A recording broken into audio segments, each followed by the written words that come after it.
여러분 안녕하십니까? 오늘 또 참으로 좋은 날입니다. 하나님의 평화가 마음속에 가득하게 되시기를 바랍니다. 저는 오늘 믿음을 풀어놓는 길이라는 제목으로 여러분과 함께 은혜를 나누고자 합니다. 본문 말씀은 요한복음 1장 1절로 3절의 말씀입니다. 태초에 말씀이 계시니라. 이 말씀이 하나님과 함께 계셨으니 이 말씀은 곧 하나님이시니라. 그가 태초에 하나님과 함께 계셨고 만물이 그로 말미암아 지은 바 되었으니 지은 것이 하나도 그가 없이는 된 것이 없느니라. 오늘날 원자 과학에서는 모든 만물이 눈에 보이지 않는 힘, 즉 에너지에 의해 만들어졌다고 증명하고 있습니다. 그러나 그 에너지의 발생 근원이 무엇인가에 대하여는 과학자들도 규명하지 못하고 있습니다. 바로 이에 대한 비밀을 사도 요한은 2000년 전에 이미 성령의 감동을 통해 밝히 보여주셨습니다. 태초에 말씀이 계시니라. 이 말씀이 하나님과 함께 계셨으니 이 말씀은 곧 하나님이시라고 기록하였습니다. 이 말씀을 통해 하나님의 말씀은 삼라만상의 에너지가 됨을 알 수 있습니다. 또한 창세기 1장 1절로 2절 말씀을 보면 하나님께서 말씀의 위력으로 천지 만물을 지으시고 또한 피조물인 인간에게도 말씀의 창조적 능력을 주셨음을 알 수 있습니다. 그러나 아담은 하나님께 범죄하여 타락함으로 말씀의 권능을 사용할 수 있는 특권을 상실하고 말았습니다. 그 결과 아담의 후손으로 태어난 모든 인간은 하나님 말씀의 위력을 사용하지 못하는 무력한 존재가 되었습니다. 그러나 하나님께서는 독생자 예수 그리스도를 이 땅에 보내주심으로 주님을 믿는 우리에게 환경과 운명을 다스릴 수 있는 위대한 능력을 복구시켜 주셨습니다. 그러면 구체적으로 우리는 어떻게 우리의 운명과 환경을 변화시키는 하나님의 능력을 행사할 수 있을까요? 첫째로 하나님의 말씀을 통해서 믿음을 얻어야 합니다. 예수님을 믿는 사람이라면 그 누구를 막론하고 큰 믿음을 갖고 하나님을 잘 믿고자 노력합니다. 그러나 말씀의 근거가 없는 믿음은 참된 믿음이 될 수 없습니다. 하늘을 쳐다보고 하나님 제가 믿나이다라고 외친다고 믿음이 생기는 것이 아닙니다. 하나님의 말씀을 근거로 할 때 참 믿음을 소유하게 되는 것입니다. 아브라함은 너는 너희 본토 친척 아비 집을 떠나 내가 내게 지시할 땅으로 가라는 하나님의 말씀을 따라 행했기 때문에 위대한 믿음의 조상이 되었습니다. 또한 요수아는 너희 평생에 너를 능히 당할 자 없으리니 내가 모세와 함께 있던 것 같이 너와 함께 있을 것임이라는 하나님의 말씀을 가지고 있었습니다. 그 때문에 요수아는 60만 명이 넘는 이스라엘 백성을 가나안 복지로 인도할 수 있었습니다. 로마서 10장 17절에 믿음은 들음에서 나며 들음은 그리스도의 말씀으로 말미암아 나니라고 말씀하고 있습니다. 우리는 교회에 와서 하나님의 말씀을 듣고 하나님의 말씀인 성경을 읽을 때 믿음이 생겨나고 성장하며 믿음으로 말미암아 우리의 생각이 천국형의 생각으로 바뀌게 되는 것입니다. 즉 하나님의 지혜와 하나님의 지식과 하나님의 말씀을 가지고 사물을 보고 판단하고 생각함으로 일반 사람과는 완전히 다른 삶을 살게 됩니다. 그 때문에 예수님께서는 오늘날 우리에게 만물을 정복하고 다스리고 지배하고 운명을 변화시키려면 하나님을 믿는 믿음 위에 인생의 기반을 두라고 말씀하시는 것입니다. 둘째로 예수님께서는 기도하고 구한 것은 반드시 바른 줄로 믿으라고 말씀하셨습니다.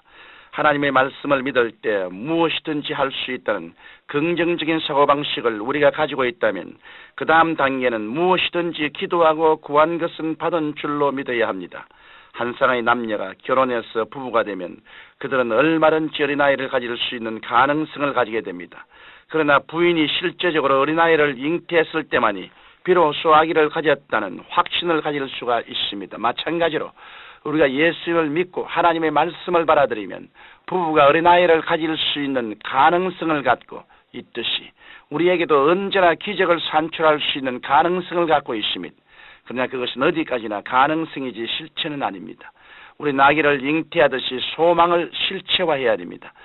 소망을 실체화하기 위해서는 로마서 4장 17절에 그의 믿은 바 하나님은 죽은 자를 살리시며 없는 것을 있는 것 같이 부르시니시라고 했습니다. 눈에는 아무 증거도 보이지 않고 귀에는 아무런 소망의 소리가 아니 들려도 없는 것을 있는 것 같이 믿고 또 입으로 시인하는 것이 실체화의 과정입니다.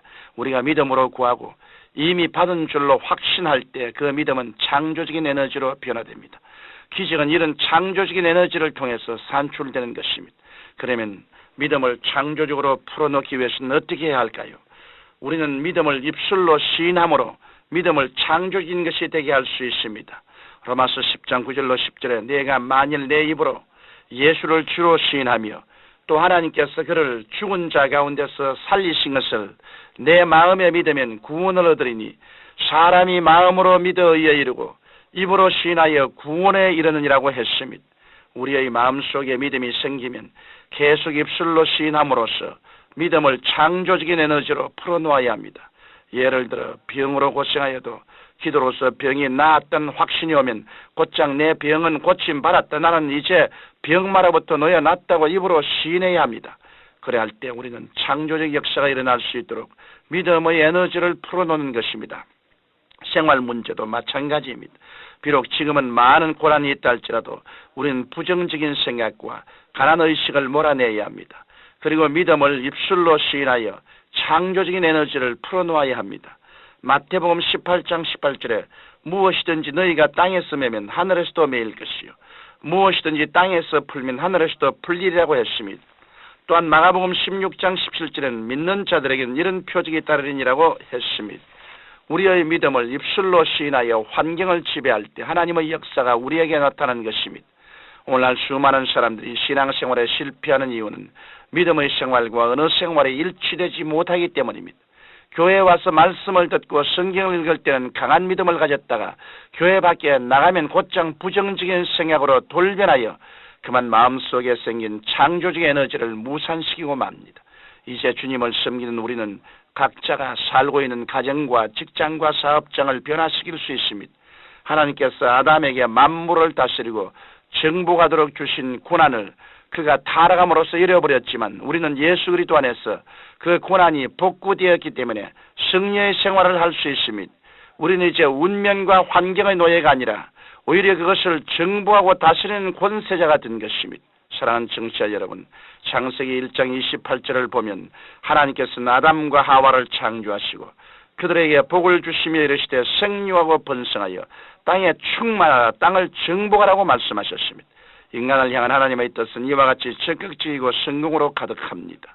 그러므로 이 방송을 들으시는 여러분들 말씀에 근거하여 믿음을 활용함으로써 창조적 에너지를 풀어놓으십시오. 그리고 믿고 기도하십시오.